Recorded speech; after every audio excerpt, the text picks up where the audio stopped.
Hi, and welcome everyone to Ethereal Encounters Unveiled.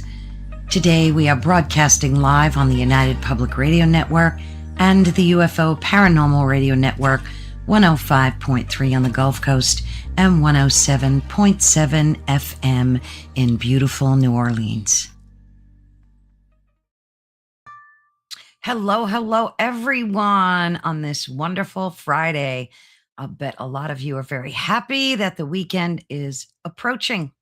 Well, today I'm super excited about this topic. It's one of my favorites. And thank you again for joining us at Ethereal Encounters Unveiled. And of course, we are broadcasting live, as you just heard, on the United Public Radio Network and the UFO Paranormal Radio Network. So much thanks to them. Please be sure and join us in one of the various chat rooms to connect with our guests today. You can ask any question you like. We love hearing from you as always. So I want to get into this topic a little bit first before we introduce our guests. And of course, it's called Embracing the Dark, why shadow work is the key to real transformation. Now, darkness gets a bad reputation, from childhood stories to modern self-help slogans. We're taught to chase the light and avoid the shadows, as if the difficult, messy, uncomfortable parts of ourselves are things to hide, suppress, or outrun. But human psychology isn't that simple, as you know. The parts that we push away don't disappear. They wait quietly in the background, shaping our reactions, our fears, and sometimes even the direction of our lives. That idea sits at the heart of a concept introduced by the pioneering psychologist Carl Jung.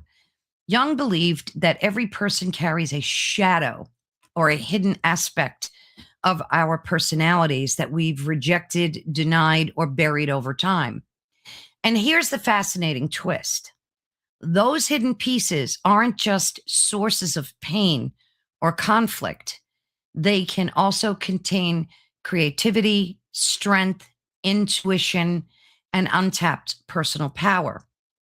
So today we're exploring what it really means to face the hidden parts of ourselves, not to fear them, but to understand them, not to fight them, but to integrate them. And because many thinkers believe that real transformation doesn't happen by pretending the darkness isn't there, it happens when we're willing to walk into it with honesty and courage. So, of course, we're going to talk about shadow work and the psychology behind it, and how embracing the dark corners of our inner world can lead to deeper healing, self-knowledge, and genuine change. And of course, joining us for this powerful conversation is our guest, Kellyanne Street. She is the author of Embrace the Dark. It's a book that explores how confronting and integrating the shadow can lead to profound healing, self-discovery, and personal transformation. It was an excellent read, took notes, great book to use as a reference. So, of course, let's bring her on stage, and we're so honored to have you, Kelly. So nice to meet you. Yes, thank you so much for having me. And everything you just said, I couldn't agree with more. And Oh, the fact that we might be able to get some questions from people and interaction, yes. please send them. I would love it. Oh, brilliant. Let me get your banner running up here so folks can know where to find you. And of course, it's as easy as kellyanstreet.com, correct? Yes. Yep. That will take you to me. Great. We'll take a look at your website too and give folks a little tour later. So we're going to say hello to some folks.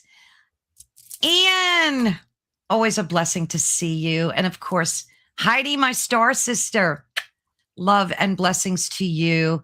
And she says good day to you as well, Kelly.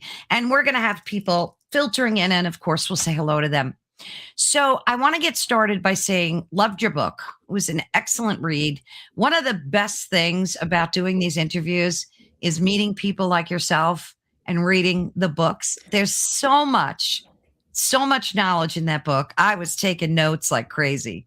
So Oh, great book, great book. So tell us about yourself first and foremost. How did you, oh, here comes Carrie. Hello, dear friend. Good to see you. Um, how did you get started in this particular genre? Like, what has driven you from, your life's work into this? So, give us a little background on yourself.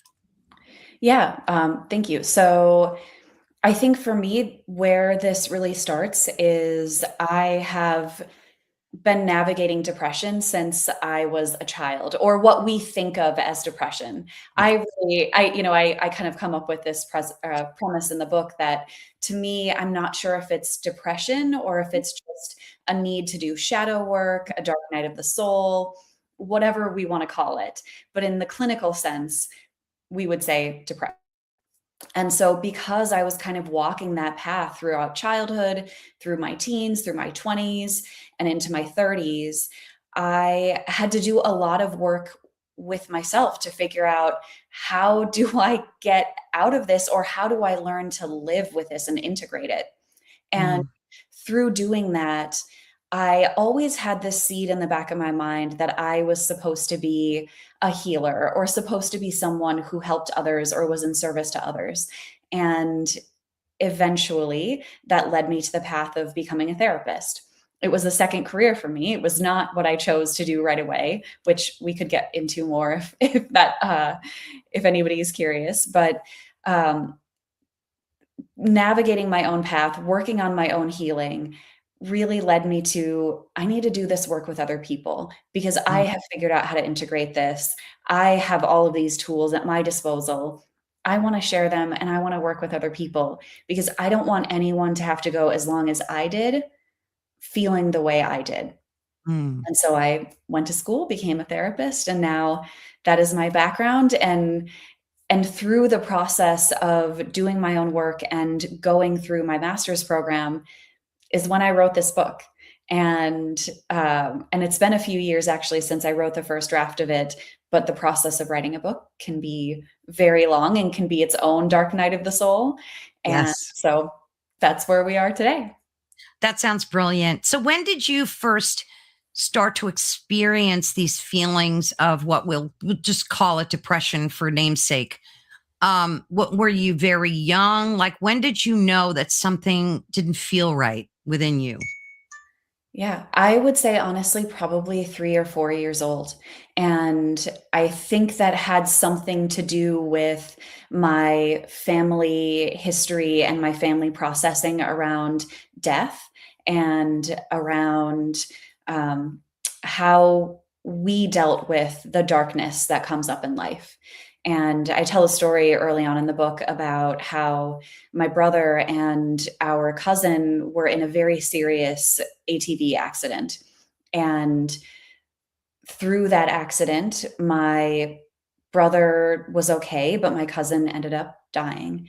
And, he was what I think 11 years old. I was 7 when this happened. So I had already kind of been feeling this way.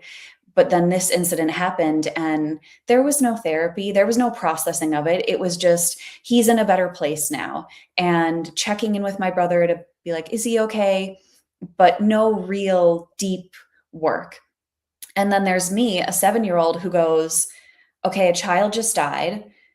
And I've already experienced all of these other deaths of, a 20-year-old cousin, a 4-year-old cousin, and then older people. And so experiencing all of these different deaths in my life as a young kid and going to funerals and not having any way to express the shadow side of that, only bypassing it and going into the traditional kind of evangelical Christian way of thinking of he's in a better place, he's with God now, it's all good. Yeah. Yeah. I think a lot of us grew up with that kind of mentality. Like, even when pets died or were removed from the house, we were told they went to the farm. It's like parents had a very difficult time being, as honest and forthright with their children, Yeah. which is sad, and it does affect us. We have the unconscious, which is so deeply rooted, and all this pain and trauma just sits there, like we said, and it doesn't Yeah. really get processed. So, Yeah. and it's funny too, because I think a lot of people feel sad, and they call it depression, right? I mean, Yeah. you're a therapist, you know. And I think that a lot of that sadness is a good thing to step into and work through, right? And you discovered Mhm. that. So at Yeah.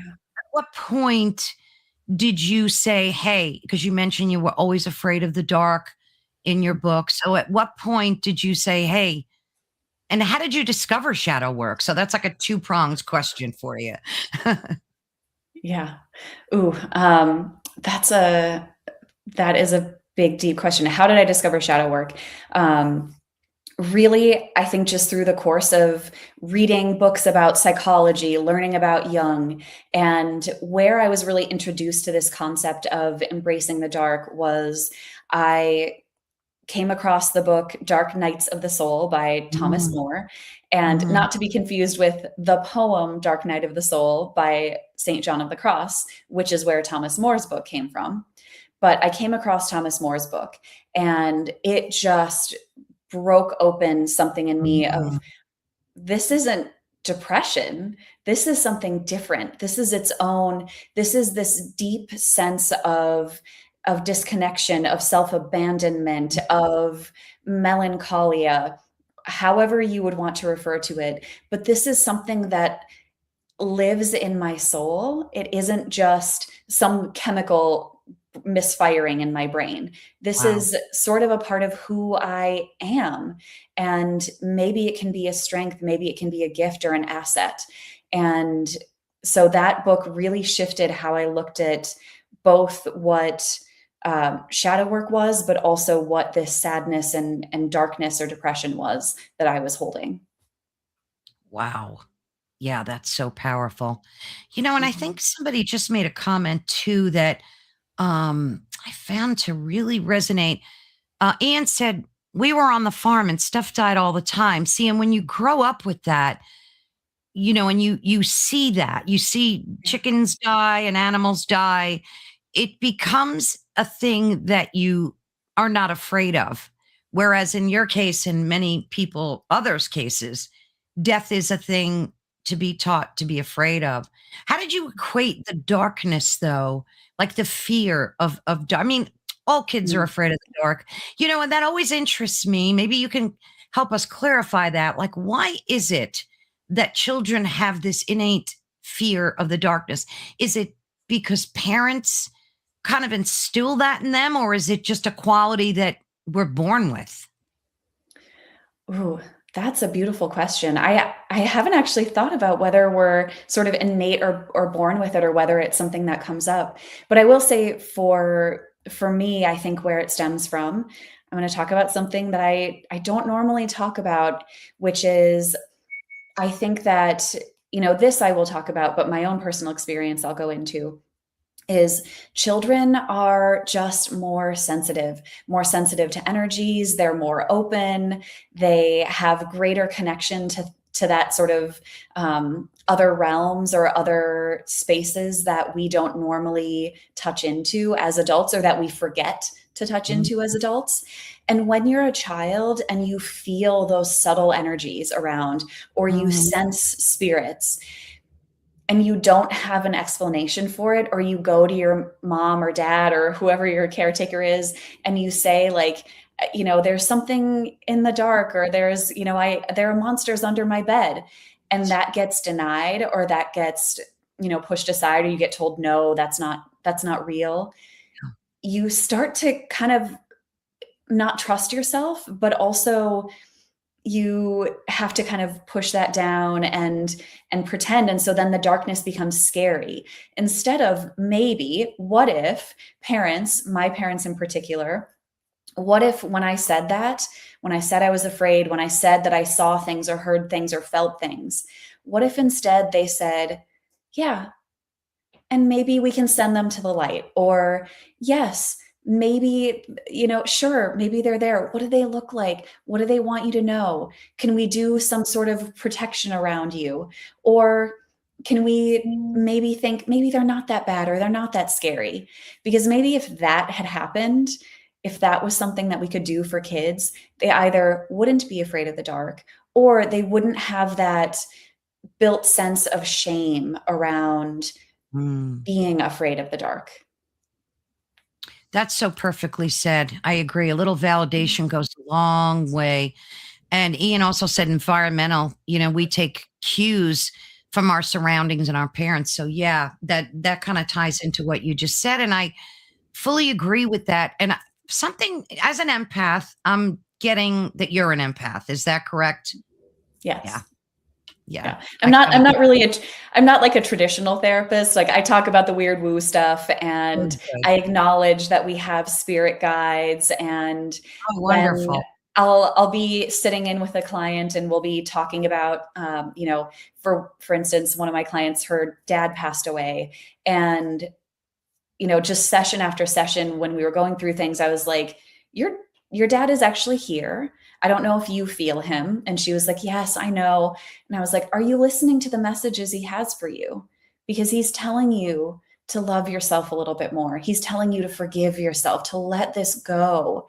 And so, yeah, I That's got to brilliant. acknowledge all the things. That is brilliant, Kellyanne, because unfortunately, a lot of the therapists today don't. Well, maybe they are integrating that more into their work, especially because we are going through like a spiritual awakening. So that's brilliant that you're doing that. It is. And speaking of, did you ever have any experiences as a child or an adult that were, as we call, high strangeness or paranormal?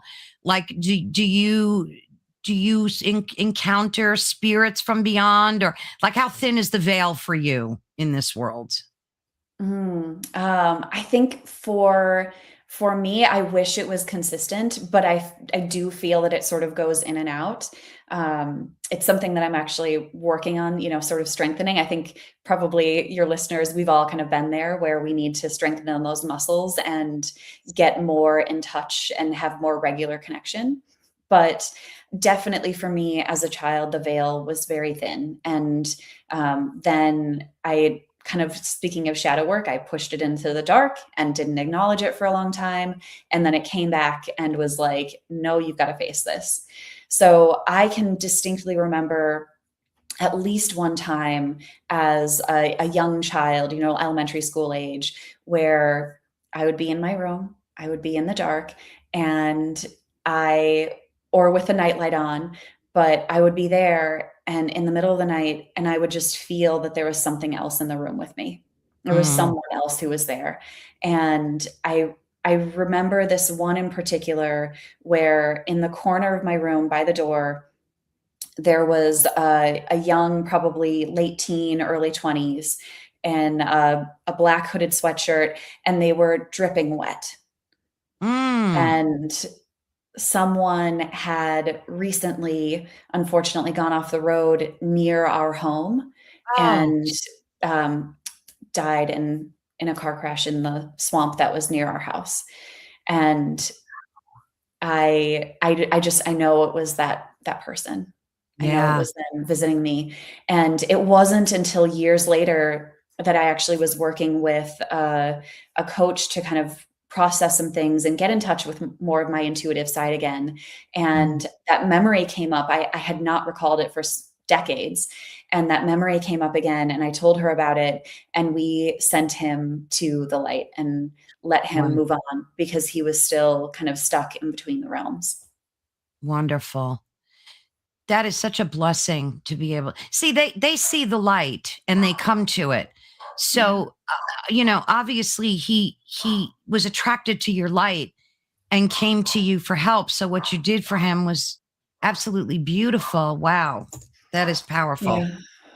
Yeah. I love that. That is Yeah, and just powerful. as a kid, I didn't know what to do, and so it Yeah, felt terrifying. It's absolutely. the monsters under the bed scenario. Yeah. It's interesting how the human mind is like this strange little ecosystem, right? Like it grows gardens in the daylight and then it hides these scary, dark forests at night. So, shadow work is basically the practice of like walking into the forest with a flashlight, right? And like instead of pretending it's not there, right? So you're facing your fears. Now, of course, Yeah. we don't have to get into your deepest fears, but as you were walking through this forest, were you able to like identify particular things in your life that caused your sadness or depression, or was it just like a global awakening for you? Did you find that like every day or every so often you would have these epiphanies? Ooh, I think where it started for me, or where I believe it starts, is really ancestral trauma. That is a big part of the work that I do with others, and the thing that I think we need to be talking about more and more is the things that we carried in from our genetics, and if we also want to add the things that we carry in from our soul, Yeah. and the sort of the woundings that happen over the course of maybe many lifetimes. For me, that is what I believe. Not everybody has to believe Sure. that, but Don't worry, but everybody in here believes that. okay, great, great, perfect. So when you were, a monk in the 1300s, and your brother monk betrayed you in some way or something, boom, there you go, and Exactly. Yeah, soul trauma. And so absolutely. when we have that ancestral trauma that our genetic line passes down, when we have that soul trauma, and then we combine that and we get into this life and we have current lifetime trauma and the things that happen to us, it's just this incredible bing bang boot, like three-way Yes. thing happening, where it's like, all right, here is where the sadness comes from. And so for me, I can track a lot of it in my ancestral line. I've also done a lot of work to track it in my soul line. But when I think about my parents, my grandparents, my great grandparents, I can see these traumas that were passed down. And for instance, my dad's mom's mom, as far back as I know, and probably further back, carries the seed of anxiety and worry. And that's just how we described it. It was just like, oh, great grandma is a worrier, grandma is a worrier, my dad is a worrier. And then there I am, being a Exactly. worrier and being anxious about all of these things that Yeah. maybe are real, maybe are not real. Gosh, I want you for my therapist. That's it. Oh, thanks, Caroline. You're it. Carrie makes a very profound statement. She said that was her Mhm. awakening that she had to face. She was completely traumatized being a survivor of ritual abuse. Good Lord, Carrie, I've heard you say that before, and it's so heartbreaking. And then she Mhm. said that is the next level. Nobody can understand unless they witness it. And that's so true. That Mhm. is so true. Yeah, it absolutely Good is. Lord. And I'm glad that we also, I think, on a bigger scale, are talking about spiritual trauma again. That is a big topic that comes up, because it is things like that. I think for me, one of the most difficult happenings, difficult traumas to work through is spiritual trauma, because Yeah. it's this connection with God, universe, consciousness, whatever, some that thing that we can't name, or maybe do have a name for, that is bigger than ourselves. And when that connection gets wounded and hurt, Yeah. oh, I it's know. so deep. Why do you think that modern culture is so uncomfortable with the idea of shadow work? Like when you say that to people, they look at you like you're crazy half the time. A lot of people don't recognize that. It's like a cognitive dissonance, really, that they don't want to deal with and face. Is that what that is? Which is the shadow. Isn't that so funny? Isn't that the meta there is like, oh, they almost go blank, cognitive dissonance, or dissociate from it, and it's like, because that's the shadow. They're afraid of Right, facing it. right. And yeah, it is this thing where culturally we are afraid of discomfort. We are taught to, or told that we should seek the things that are easy or comfortable, or perversely, conversely, we no pain, no gain. Yeah, And we have this really distorted sense of what that means. And I think also, like, shadow work, it is ethereal. It is ephemeral. You can't know it until you know it. And so that sense of unknown, it's like, what is waiting in the dark? What is hiding in the closet? What is under my bed? All of that just Mm, is because it's intangible. We don't know it until we know. yeah. We become afraid of it, or we just go, well, if I don't know that it's there, I don't want to know. But this is a funny discussion that my husband and I actually have all the time. Is we, sometimes maybe get a little bit too armchair expert on armchair diagnosing people, Right. um but when you see the shadow in others and they don't see it for themselves, it's really fascinating, and you can kind of talk about it and you're like, "Oh, wow, I wonder if they notice." But I always say back to him whenever we have these conversations, I go, "But what am I doing that other people see that I Mm, don't see? Where are my blind spots? Where's my shadow?" I want someone to point that out to me. I want someone to be having a conversation about that and say, "Hey, you do this thing, or you have this pattern. no. Do you see how that comes from XY thing?" That's brilliant. And you have to be careful who you ask that to, of course. Like your husband is the ideal partner to do that with. But I'm just kind of throwing that out there. Like I would be real careful who I chose to ask that to, Mhm. because unfortunately, there's a lot of people that have friends that are not really, friends, and they can be holding a lot of different emotions towards you that you don't even know about. And then if you ask them that deeply sensitive question, they might answer it incorrectly or make something up. I don't know. Yeah. I would just be careful. So Yes. your Yeah. husband, you do that for each other then, I'm assuming, right? Like you'll Yeah. ask each other. I really like that. Did you get an epiphany from his answers? Like if he said to you, "Hey Kelly, I noticed," and this is just an example. "I noticed that you go shopping a lot during whenever you talk to your mom. Like I noticed the correlate." I mean, I just made that up. But did he give you examples like that? Like tangible examples? Yeah, absolutely. He does. When there's something that has come up recently of, um, I don't share about this in the book, kind of purposely, but I share about the first part of my struggles, but I don't share about the outcome, which is I had 10 years of infertility that I was working through, and lots of ups and downs with that. And um, I did have an ending that, generally, uh, people would think of as the happy ending, is I did end up having a baby. And so Oh, I'm in my postpartum phase. And through that, I have had a lot of anxieties come up. And my husband really clearly was able to track where one of them comes from ancestral trauma, and the other one was a blind spot of this sort of twisted relationship that was showing up for me, and what motherhood is, or what it means to be a mother, to be connected. And so he really has done a beautiful job of that. And you're right, it's not all of us, unfortunately, at all times have someone who we can go to who has that right. deep connection and trust with us. Yeah. And I did just want to say, to the point of, if you do ask a friend, or even if you ask a partner, if you ask someone you trust wholly and deeply, Mm, bring discernment into that conversation for yourself.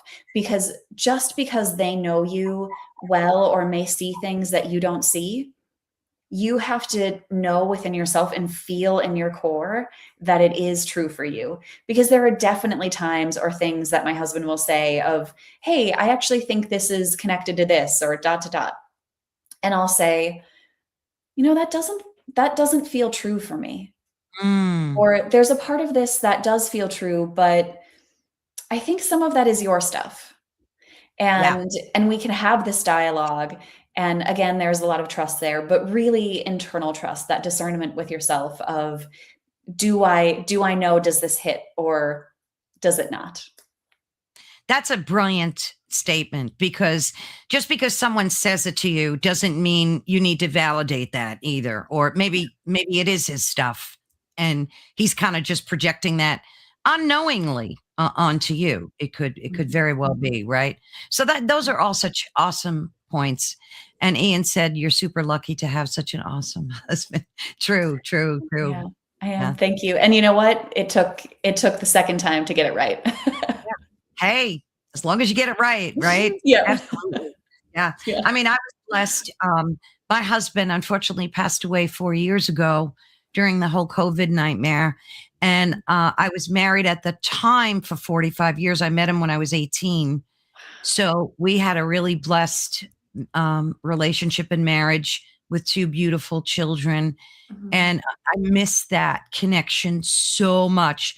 Just being able to, it's interesting how, like, people will give you that feedback without even, people that love you will give you that feedback without even knowing that they're really doing that. Like, my husband would tell me things not knowing anything about shadow work, and he would intuitively know, hey, I noticed this about you, what's happening? Or, so that's a great thing to have someone in your life like that as well, where they can just intuitively like pick those things up. I don't know if parents are so good at doing that. I don't know, because I think as parents, and you would know now, we have this protective mode that we're always in. And we always, like, even my kids are grown ass kids now with kids of their own. And I am still of that mentality where all I want to do is protect them.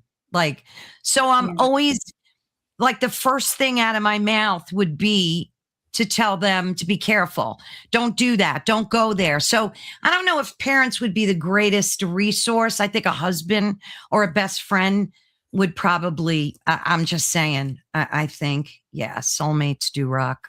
Yeah. Yeah. And, if we're lucky, we find them, right? Right.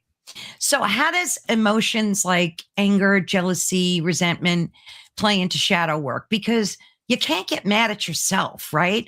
I mean, we do, but you're not supposed to, right? Get mad at yourself when you are doing shadow work. How does a person work through that, Kelly?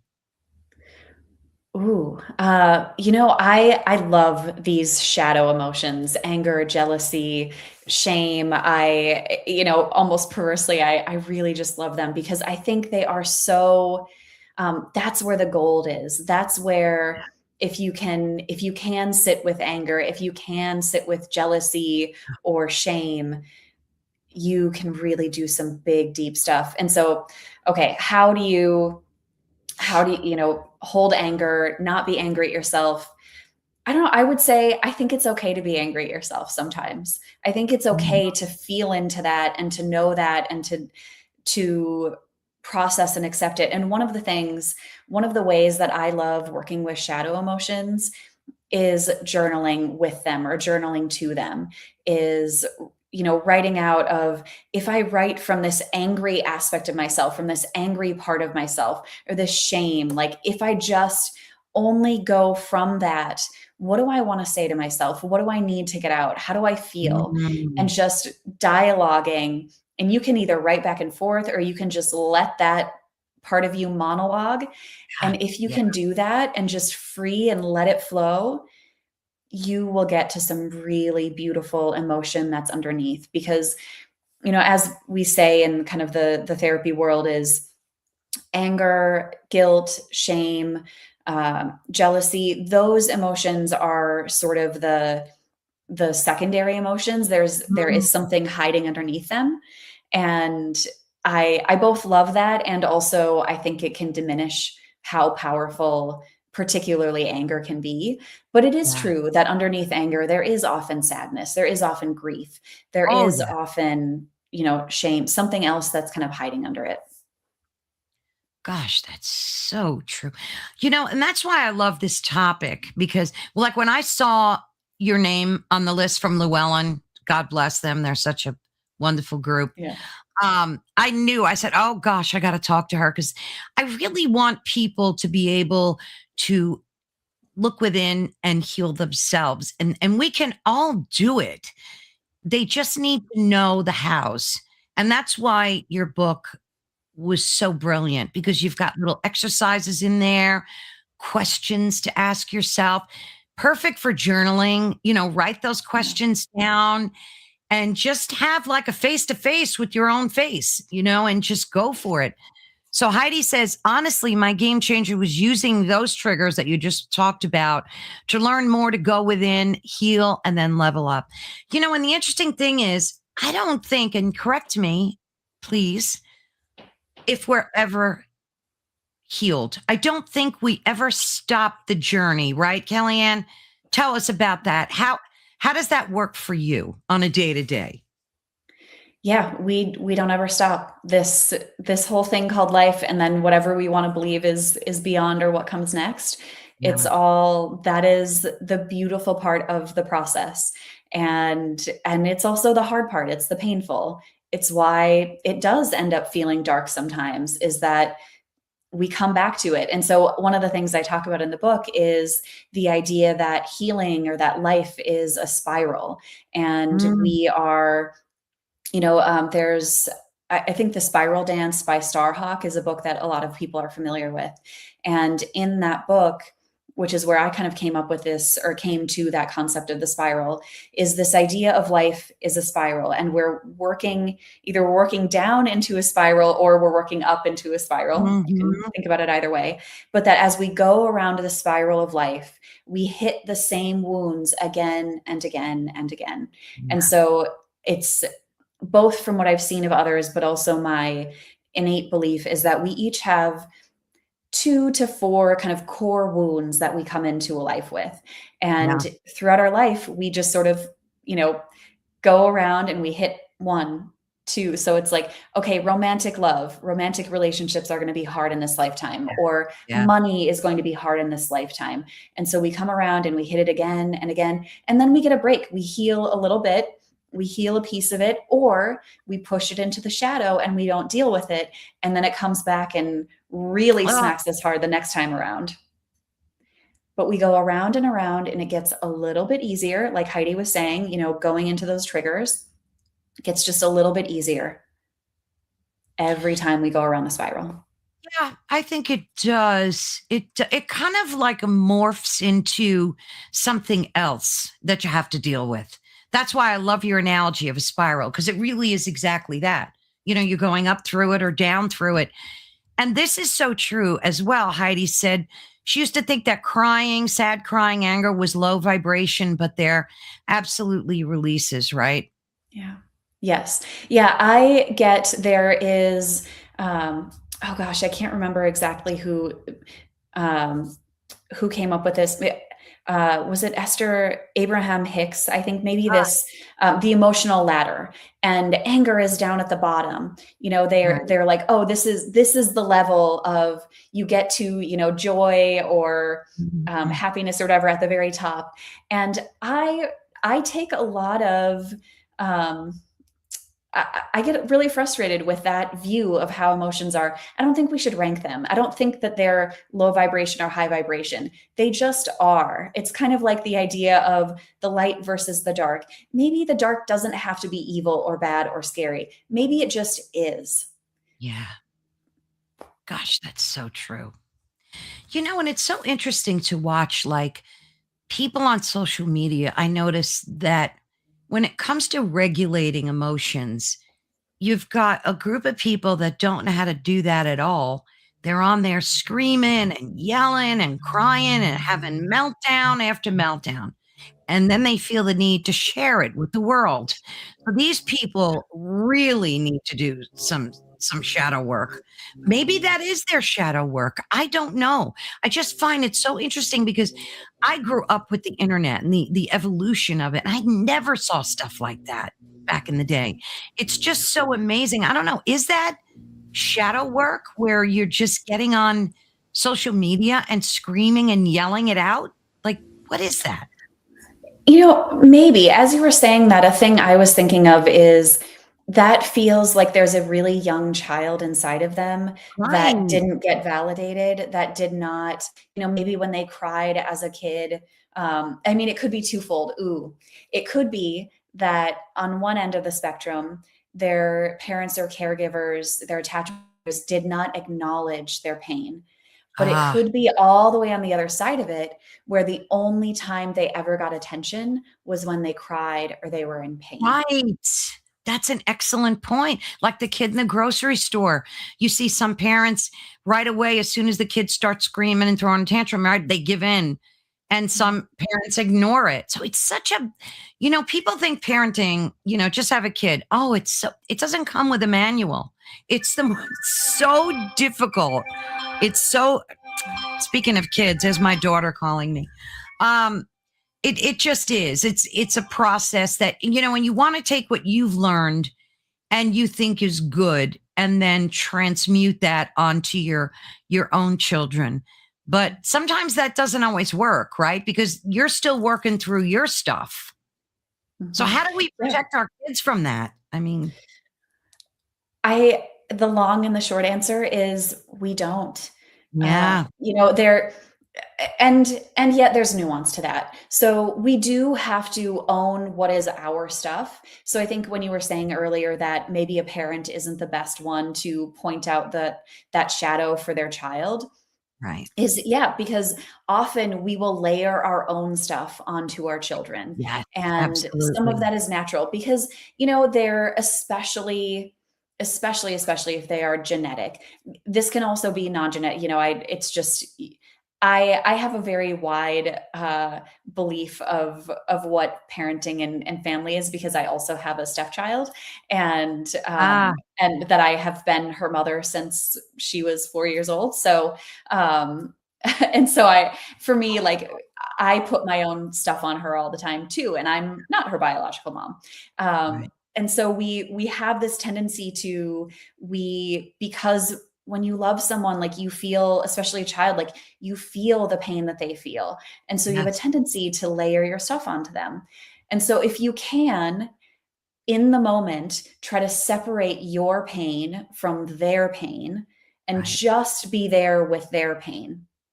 That is Yes, one way to not do it.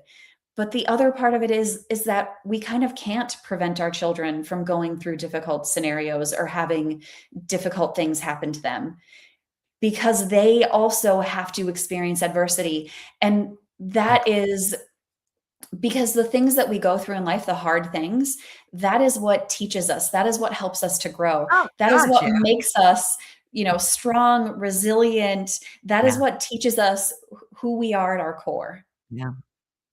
That And is so why so would true. you want to prevent your child from getting their heart broken?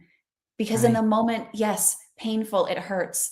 And you know what? Maybe them getting their heart broken taught them to trust themselves. Absolutely. Brilliant. So true. And I think one of the other best things we can do as parents for our kids is to apologize to them when we've accidentally said something or done something that, we shouldn't have impulsively, maybe in the moment. Because if a kid sees you apologize, they realize your vulnerability. They know that, hey, wow, this is amazing that my parent just actually apologized to me. And I think that's a beautiful lesson too, right there. Yeah, and just repair. That is Yeah. something that is so important to learn in relational dynamics, is how to repair from ruptures that happen. Oh, I mean, just yeah, I see the comment there. Yeah, yeah. Yeah, there's so many awesome comments. Don't forget you can ask Kellyanne questions, of course. She'd love to answer them. Um, what do you think unresolved shadow works does to a relationship? All I see is people breaking up. Like it's all over social media. Women just have had it with men, it seems. I'm just seeing it. Because we all doom scroll. And I'm looking at these girls and I'm like, why can't they make their relationship work? And they've got a litany of reasons of things that the guy did, and the guy's got a litany of reasons what she did. It seems like it's harder for people to be in relationships. Why is that? Yeah, I attribute a lot of things to this, but I think it's a blessing and a curse that we have this all of this information available to us now, all of these options. Our world is so big and wide now compared to what it used to be. Yes. And that comes with some really beautiful gifts of, we're able to do this here, Caroline, like we're able to have these people, commenting. That's beautiful, that's incredible. Yeah. And also, it means that I think we're less tolerant of things that upset us or hurt us. And I think that is really the shadow of what is happening in therapy and psychology right now. Is there's a whole big shadow side to, we expect everyone to be sort of perfect. We Yeah. expect everyone to be fixed, and we don't really give a lot of latitude for other people to grow or be healing or doing their own work. Sorry, people are just popping in, and I always like to say hi to them. That is so very true, and I think that that's a very good observation to make. And it just, and again, that's why I love doing these videos, because I hope that people realize the importance of doing shadow work and how important that is. So when you do your shadow work, do you get up in the day and go, okay, I have to do shadow work, and sit down with intention? Or do you do it when you feel compelled to do it? Both. Yeah. Sometimes you do have to schedule it. Sometimes I do have to say, I really feel like I need to address this or work on this. And so I do. So I'll set aside time to journal or do breath work or work with plant medicines or whatever it is. I have that time where I set aside, and I'm very consciously choosing it. Yeah. And then other times, honestly, it will come up for me a lot when I am riding my Peloton and doing a workout, is I will have something come up in me that I need to process. And so I will cry or scream it out or rage it out by working out really hard. And then I've physically, somatically processed through my body what that thing was. And it came as a surprise. Do you find that your triggers have been greatly reduced since doing shadow work? Like things that would trigger you normally, how do you deal with them? Are they less for you now, or were you not really a person that got triggered much? Oh, I was triggered all the time. I was living with a hair trigger through my life of just Yeah. reacting and Yeah. and just, going off all the time. So, it is, I am less triggered now than I had been in the past.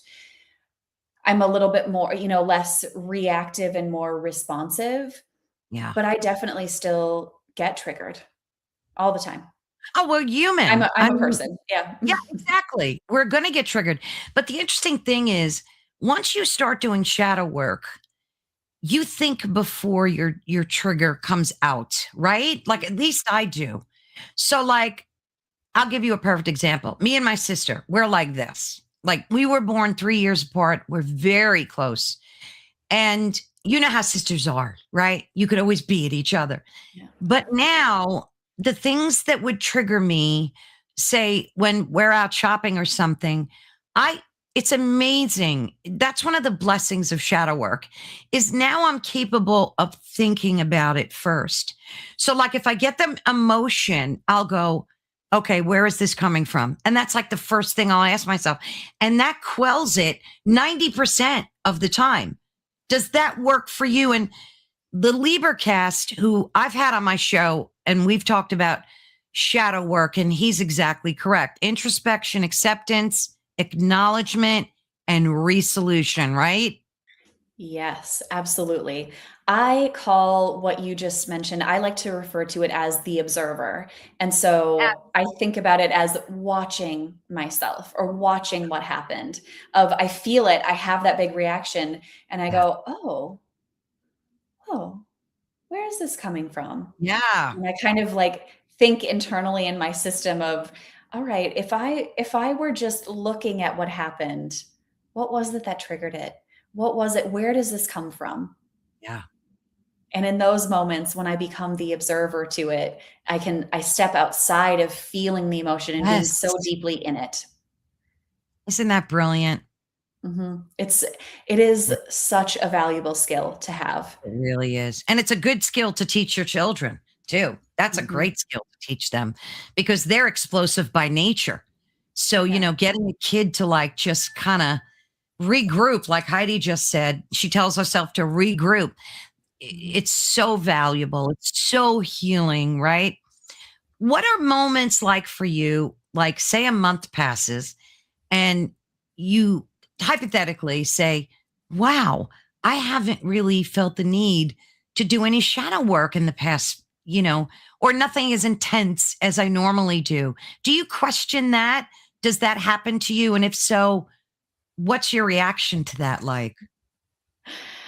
Yeah, absolutely. I have had moments of that where I'm like, "Oh, wow, I haven't really done any deep work for a while, or I haven't really needed to. I've things have been kind of good and steady." And just like we have, I talk about both there's the nuance of the calm before the storm, but then the Yeah. storm before the calm.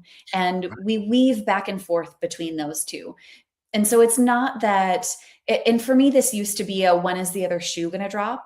And Yeah. sometimes I still go back into that feeling of the anxiety of it of, well, when Yeah. is Yeah. something bad going to happen? Things feel good. Things feel good. When is something bad? Right. And now I just know when I tune into that, oh, I haven't done any shadow work. I haven't done any deep work for a while. Something is going to come that I'm going to need to face. Hmm. And it's much more of a knowing and of a welcoming that in rather than a being afraid of what might happen. Brilliant. Love that. And Liebercast makes a great point. He says reconciliation and not getting rid of the shadow, it is impossible. That is so true. I have so many questions to ask you about around that. But do you find that in your dark moments that there's I'm trying to use the right word, there's almost joy in them. So like did you ever want to feel sad intentionally because there's something so healing about that? Explain to us what that is. Yes, absolutely. I actually I think cut this out of the book, but there was a section I had written in it in my one of my earlier drafts about watching the movie The House of Sand and Fog, Oh, I love and you do? Oh, you know it. Oh, good. I'm so glad. Okay. it. Yeah. That movie. So if you haven't watched it, please watch it. It Chills. is Chills. beautiful. It is devastating. Oh, it is just and so I remember the first time I watched that movie, I got to the end of the movie and I cried. I sobbed It's a from tearjerker. my bone marrow. It was Yeah. just this deep sadness coming out of me that I didn't even know it was coming from. I Yeah. watched it with a boyfriend at the time and he was like, "What is happening to you?" I was like, "I don't know. I just know I need to get this out." And so I just sobbed for, 15 or Yeah. 20 minutes straight from this deeply sad movie. And then coming out of that, I felt so good. And Yeah. for years after, I was like, I need to watch that movie anytime I need to process something. I know something is lurking underneath that I need to process and get this sadness out. And there's something so that, even in that deep sobbing, that deep sadness, that it feels so good. Yeah. You know, joy that it comes in it because emotions are never just one thing. Yeah. They're never just one flavor or one color or one experience. It's the classic kids movie or now classic. It's not that old. Inside Out, Yeah. where we talk about the emotions where there's a memory of joy, but it also includes a tinge of sadness. Yeah. And that is so beautiful. I don't know how to explain it further than that. You were like, "Oh, how do you explain that?" It's just Yeah. that that's the light in the dark. That is the Yes. nuance of how everything is, that nothing is just one thing. It always has its polar opposite or, positive and negative. They're both always there. Gosh, you explained it perfectly. It's so very true. And it's so interesting because music, movies can trigger that within us. And to me, that's like a blessing, like watching that movie. I mean, that movie was the book was a mind blower too. But Yeah. um, it's I look at it like this, like you said, yin and yang. There's light and darkness in everything, right? if our creator gave us these emotions, whatever they are, then that means that we were meant to experience them, even ones that we don't like jealousy, you know, envy, greed, avarice, the seven deadly sins. I mean, those things are meant to be processed, right? And Mhm. experienced and worked through, not to live Yeah. in them, but just to work. How do you deal? Do you still do shadow work for those types of things? Like you see a friend with a Louis Vuitton bag and you go, oh, how dare she, or whatever. I'm just using that Yes. as an example. But do you ever get those moments where you still find yourself in those human emotions that you're like, why am I feeling this way? And then you have to work through that, right? Yeah, of course, absolutely. There is I think I have 2 things that come to mind for this. One is jealousy, and the other is, about gluttony, since you mentioned the 7 deadly sins. And on the jealousy front, I think one of the things that I see people do is hate follow on social media. And Yeah. I had this one come up for me where I was following this woman originally going, oh, I like her message. I like what she does. And it turned into a little bit of jealousy.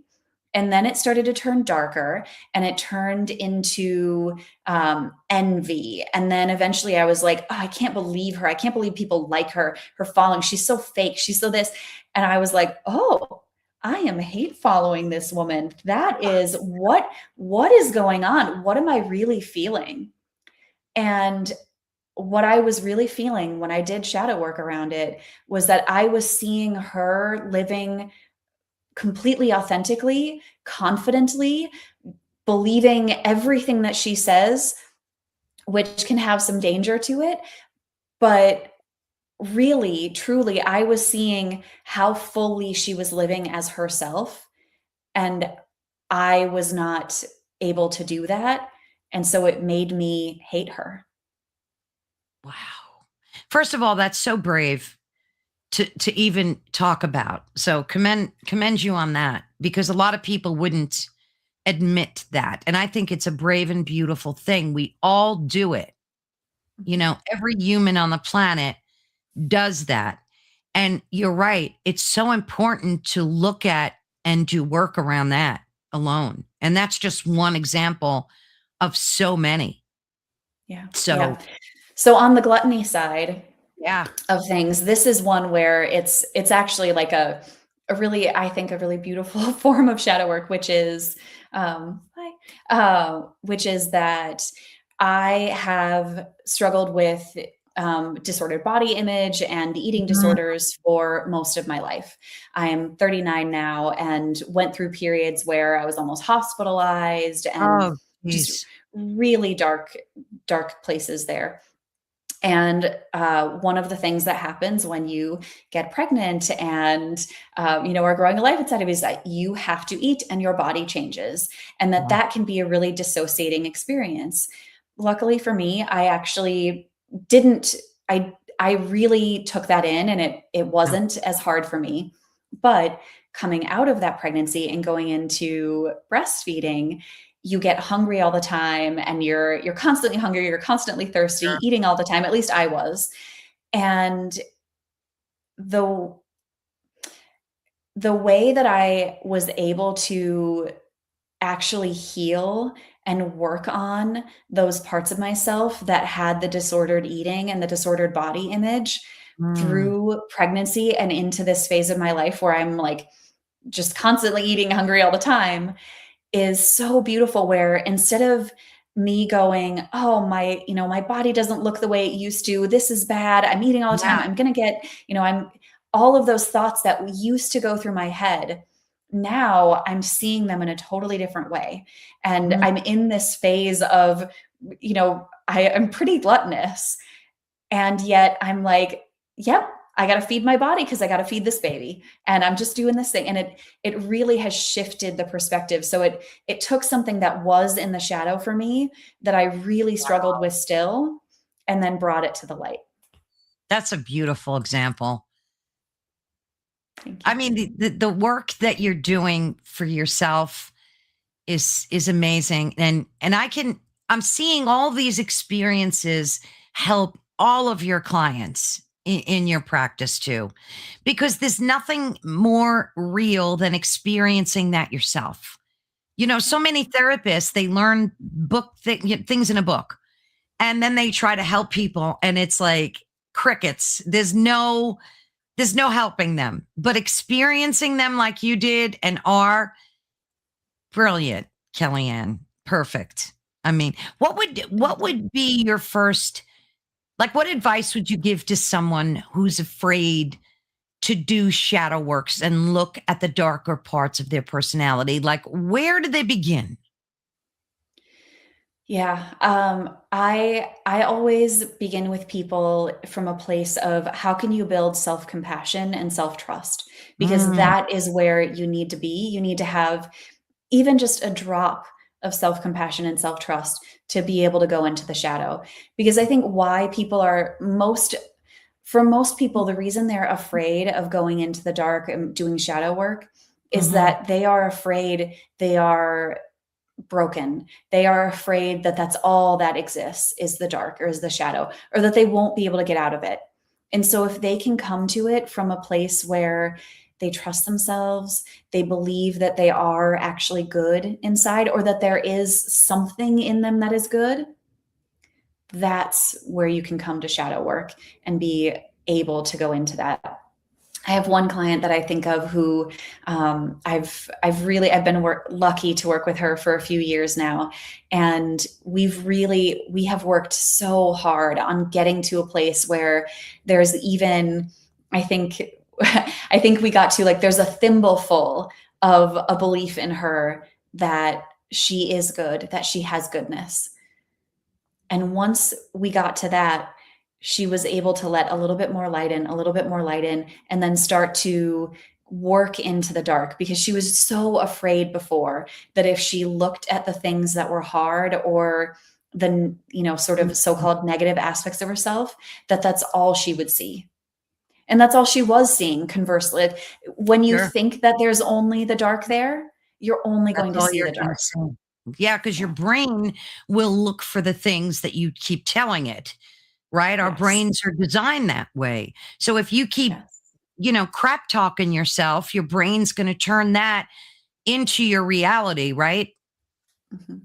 Yes. Yeah. Yeah, I actually one of the things I like to work with people to start to build that self-compassion is we talk about like mantras or affirmations that you can say. Yeah.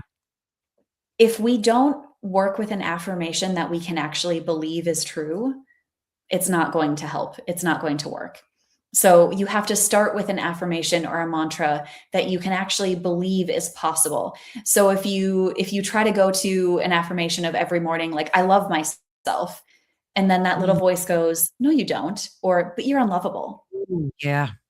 What good is that going to do? So you have to start with something like something small that you like about yourself, not even necessarily saying I like myself, but I like that I'm a good friend, or I like that I'm Oh, a I good love that. accountant. Some Yeah. small little thing that you build on from there. I love that.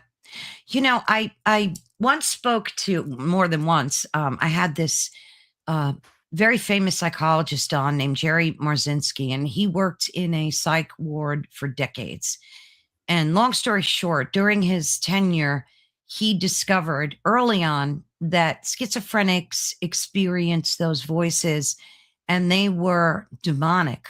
A lot of them, like a huge percentage of them, were truly demonic forces. We know that they exist in the dark. That's a great place for them to hide, and they are there. He had to do his work in the shadows because the medical community rejected that premise, of course, and he had to work with them, secretly to try to help them resolve that. I mean, yes, there are schizophrenics that are absolutely diagnosed schizophrenia, but like I said, a large portion of them were experiencing these demonic forces. Now, in the darkness, while we do need to integrate it, how do you deal with the concept, Kelly, that there are these demonics that hide in the shadows and they try to eat our loosh, as it's so called, because that's what they thrive off of, our energy, right? So, how do you deal with that? Firstly, do you deal with that? Do you ever think of that when you're dealing with the shadow? Yes, I deal with that a little bit. I don't in my practice I don't tend to work with schizophrenia or any of those, more intensive personality disorders.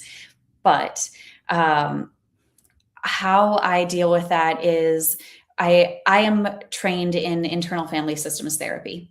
Mhm. I don't know if you're familiar with I've that heard model, or the if term. anybody is.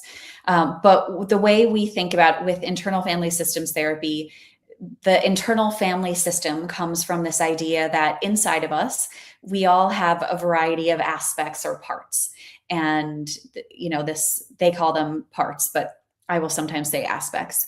And so we have all these aspects, but sometimes a part of us can look like something that is us, but Mhm. really it is an unattached burden, is what they call it. Or some people Ooh. would say that it's a demonic spirit. Ooh, I Yeah. like. Yeah. So unattached burden is something that kind of gloms onto us. And how I will work with that when it comes up is I just try to you try to figure out, is this you can even ask it, and usually when you ask an unattached burden, are you this person? Are you a Mhm. part of them? Or did you come from something outside of them? Are you from something else? Usually they will be honest and they will respond. They'll say, no, I came from Cheryl's grandmother, or Wow. no, I came from outside of her. I wanted to be near her. I wanted to be part of her. I wanted her light. Something like that, they will say. And through the course of that, you can almost do a sort of a therapeutic exorcism of sorts. Yeah. And you figure out how to detach that spirit or that entity, that energy, from the person's energy. And I will be honest that that is a skill level that I am only at the very baby phase of. I think it takes a really skilled, specific practitioner who has done a lot of that work, Yeah. probably like the person that you had on here, Yeah. to be able Yeah. um, to know how to do that, because they are slippery energies. They are. Gosh, you've nailed that. Everything you just said is spot on. It's interesting because, for a quick example of this, because I've lived it and I know it, I've never once had a thought, and I have to be careful with my verbiage here because of censorship, but um, I've never once had a thought about walking off the planet in my entire existence. Never, never, not Yeah. once. When my husband passed, all of a sudden during that week, I started hearing, and it wasn't a voice like an external voice, it was my voice saying to me, Carol Ann, your husband's gone now. You don't need to be here anymore. Like, what's the point? And every day it got worse, telling me how to do it. Well, I could just do this and that. And your kids will be fine. Like talking me into it, Kellyanne. Well, after a few months of that crap, I, put a stop to it. And I used prayer and I used affirmations like, that was like when I would hear that negative voice, well, we'll call it negative, I would say in my head, that's a lie. And it didn't like that. It didn't like being told that it was lying, and it would stop. So I kept saying, that's a lie. That's a lie. And I would just go about my day. And eventually, by doing all those things, it stopped. So that's how I know for a fact that when that when energies see that you're in pain, regardless if it's from grief, childhood trauma, doesn't matter, that they will come for you. They will come for you because we've all had weird thoughts. Like, did you ever like cooking dinner and all of a sudden And one of the people that I interviewed used this as an example. He said, and he's a famous dude too. He said, one day I was cooking and I had a knife in my hand. I was cutting vegetables. And all of a sudden I heard a voice tell me, take that knife and go kill your dog. And he's like, who said that? Like, where did that come from? Point being, we've all experienced these outward negative voices that are our own, telling us to do things or beliefs about ourselves that are not true. And fighting them, I think, is great shadow work to do. Am I right? Like, do you ever Yeah. experience that where you'll hear voices about yourself that are like about your image or about your looks, anything that is not true, right? We all get that. Yeah. Yeah, absolutely. And often they're referred to now as intrusive thoughts. Yes. And they're the things that come up. And to go back to what we were talking about earlier about how people talk to children about these either connection with spirits or entities or these voices, is that when you don't get told that that voice is not you, or that you don't have to believe that voice, it can Mm, be it can then go, well, that's me. I hear it in my own right. voice, so that must be me. Instead of thinking, no, that's something outside of you, or that's just a weird thing that brains do. And I think about this, I think about intrusive thoughts as, yes, potentially maybe demonic energies or spirits outside of us, Yeah. but also maybe is there might be some anthropological or biological reason for True. those thoughts to come up. And that is that, you're, there might be something that came up for, I'm just picking on that story that you told of that guy holding the knife and go kill the dog. Yeah. There might be some really strange buried defense mechanism in him that came up Mm. of, there's an animal in my house, there's an animal nearby me, Oh, do I need to protect myself, do I need to care for this? And how his brain figured that out in the moment was like, oh, go kill your dog. But really it was this maybe innate biological sense of dangerous animal potentially nearby me. like squirrel brain stuff. Yes, yes, his animal Oh, brain being activated, not his, yeah. like, cognitive thinking, Gosh, logical brain. Yeah. that makes so much sense too. Wow. Maybe. I just Yeah, I that makes so much sense though. I think there is something that we miss a lot as modern humans, and that is the fact that we are animals. We are Yes. also mammals. And so we have this animal brain in us that goes into fight, flight, freeze responses. Yeah. And we don't necessarily know what triggers it all the time. Sometimes we do. Sometimes we have a very clear sense of our Yeah. post-traumatic, stress Yeah, responses. yeah, yeah. But sometimes our nervous system just gets activated and it does like a What it startle does. response or a crazy thing. It does what it does. Yeah. Don't you talk about that in your book too? I could swear I I read do. that. Yeah, I Yeah, do. Yep. I know I Yep. read that.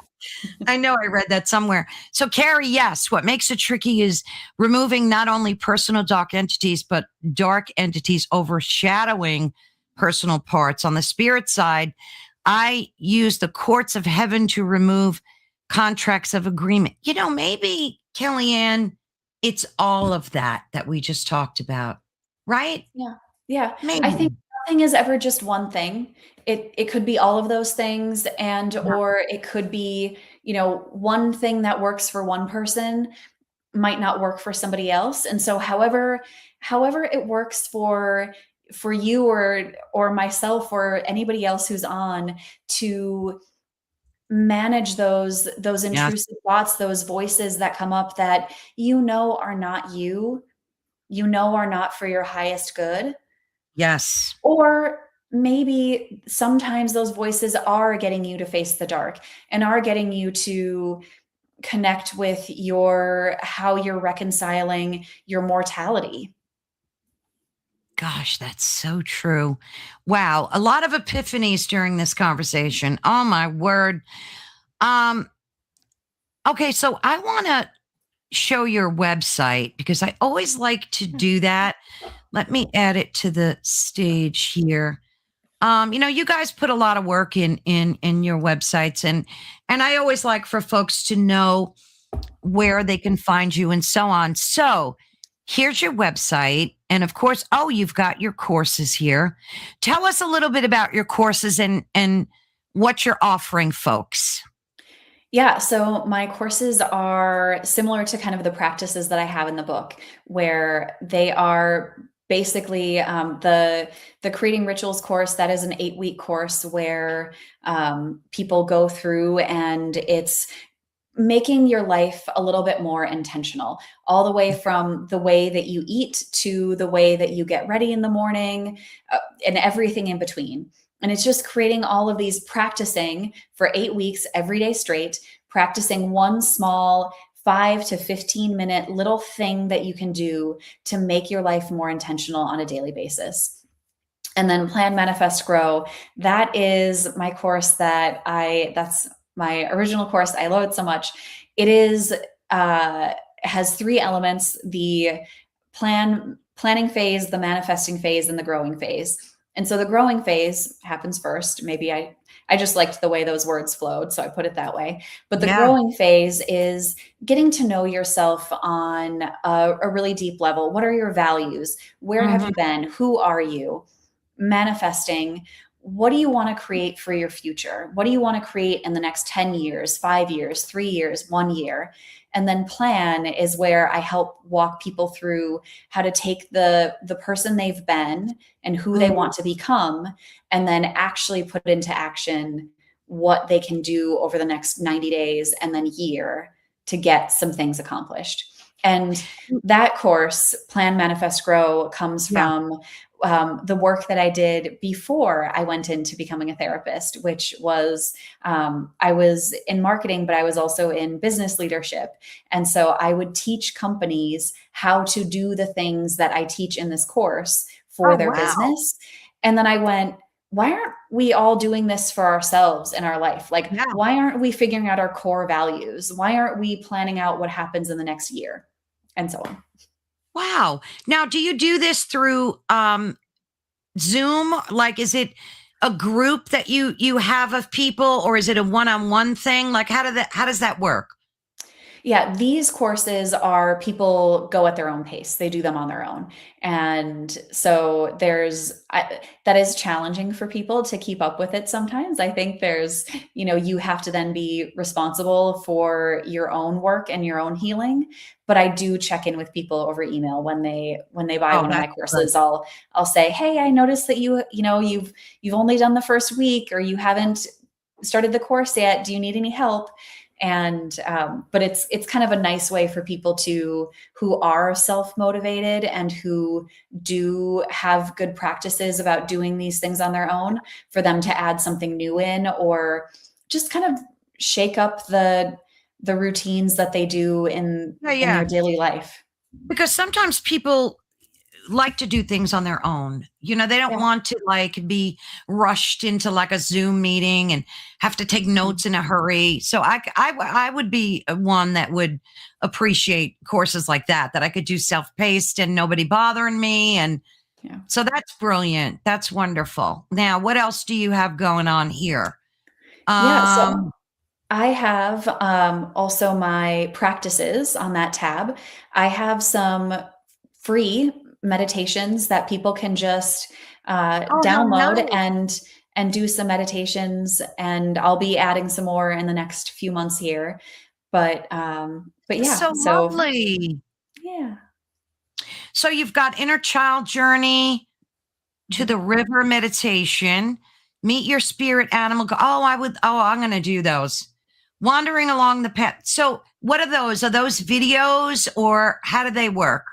Just audio. So you add it to your cart, and then once you check out, which they're free, you don't have to pay anything. It's just how you get it. It will automatically get sent to you, the audio for it, and then it's yours to keep. Wonderful. Now, do you meditate every day yourself? Is that something you practice every day? Um, Now that I have a new little baby, I will be honest, I do not meditate every day, but it is something that I'm starting to get back into, and was something that I did do every day. Was I would do some journaling, I would do some breath work or meditation, and then I also move my body every day. Because for me, one of the ways that I process a lot of emotion for myself is through my body and through movement, whether it's a Yes, walk or yes, it's full so on important. exercise or yoga, just doing something. I love your little shop here too with your Thanks. bracelets and things. Look at how lovely your candles. Oh, I love that shirt. Happy Rebel. That is so cute. And then of course you have a YouTube channel and a podcast, right? Or is that Yes. one and the same? Um, yeah, one and the same. And I do have some different things that end up going up on YouTube, but usually I record my podcasts as me talking just like this, and so you can either watch them or just listen. And podcast has been on a hiatus for about 6 months, and will be coming back soon. Well, yeah, And because you've been oh, go busy ahead. with the baby. No, I was going to say Yes. you've been busy with the baby, so that's understandable. So go ahead. You were saying? Yeah, and I was going to say that obviously here we have the book page, and so hopefully people will check that out. And print book is available April 8th. The audiobook will be coming soon. I'm finishing recording that. So if you like the sound of my voice, or if you just like audiobooks, that will be available soon. And if you buy the book, there is a link in the book, and will also be, of course, told in the audiobook, to a hidden page that gives you all of the practices that I put in the book. I made worksheets and meditations for them. And so you will be able to get all of those for free That's when you get the book. wonderful. Yeah. Jeez, that's wonderful. Okay, and again, that's the website for folks that are listening. You can I think you said they both kind of intertwine, embrace the dark and Mhm. the light.com and kellyanstreet.com, correct? Yeah. Yep. They go to the same place. So whether it's my name or Embrace the Dark and the Light, you'll get there. Brilliant. And like I said, I love your book. I took down so many notes because I love your exercises and I have a journal sitting behind me and that's going to be a great motivator to like write those prompts down and like kind of force myself to start journaling more. And that's one of the reasons I love your book too because you made it easy. The prompts are right there. Like Yeah. yeah, Yeah. terrific. You have to make it easy, because as simple as it is to think about doing these things of like, oh yeah, just journal for 5 or 10 minutes every day. People Yes.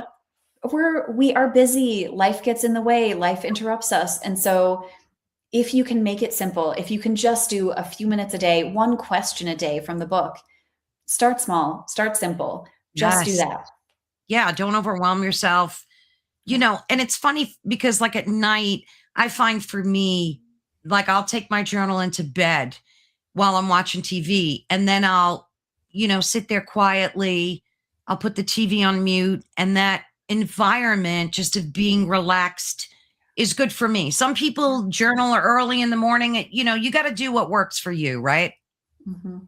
Yeah, I have historically been a 5:30 to 6:30 AM Oh, journaling wow. person, and I love it's funny how I used to be afraid of the dark, and now I love the dark early mornings. Oh, But, beautiful. just there's something about that. The house is quiet, it's dark, I light a candle, I journal, and I just create space for myself and kind of unload anything I'm carrying to have the day start off new and fresh and open. I love that. And now with the baby, you have to do it while the baby's napping, right? Like that's going to be Yeah. your prime time. Yeah, haven't figured that out yet. We're not on a schedule. He's 3 months old. We'll get there, Oh, but yeah, you'll get there.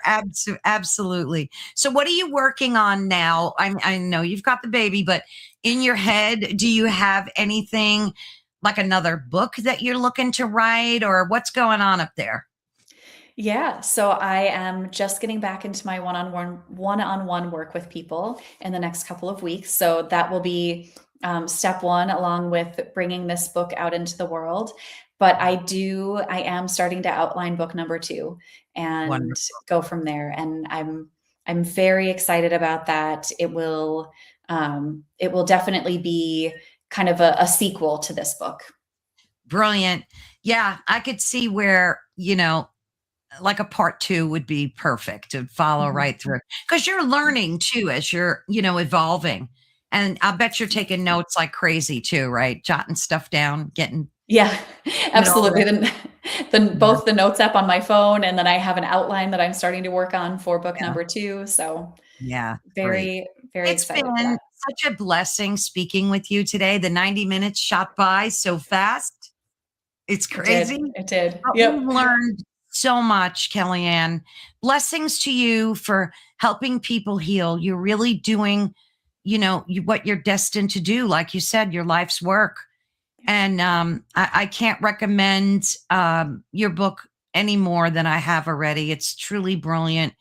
You can get it anywhere that books are sold, right? Amazon, Barnes and Noble, your website. Yeah.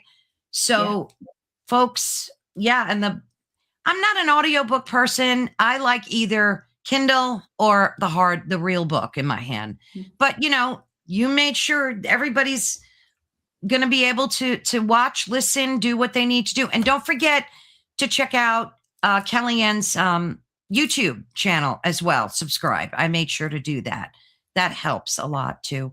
And we will be in touch when you get your second book pre-released. You will definitely have to come back. I absolutely will. I would love to. This has been such a joy and a pleasure, and I'm so glad. I'm grateful for everybody who was on to join. Yes, there was a lot of chatter going on back there. Yeah. Thank you so much, Kellyanne. God bless. Truly a blessing meeting you and speaking with you. Thanks. You too. Take care, hon.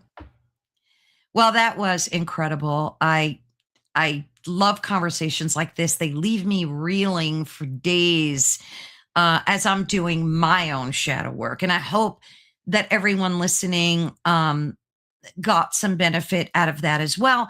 Conversations like this remind us all that darkness isn't always something to run from, that sometimes it's a doorway, right? It's a place where insight lives, where healing begins, and where the parts of ourselves that we've been afraid to confront are just waiting for us to reclaim them. So thank you all for joining us. And again, you've been listening to Ethereal Encounters Unveiled live on United Public Radio. So much thanks to them. And of course, you can find them everywhere. We stream on every social media platform, including Roku. And you can also find us on FM at 105.3 on the Gulf Coast and 107.7 FM in beautiful New Orleans. So thank you all. I love you all in the chat. You guys rock all the time. Thank you to each and every one of you. Your comments truly make my day. God bless. Have a wonderful weekend, and I will see you guys next Wednesday. Take care. Bye bye.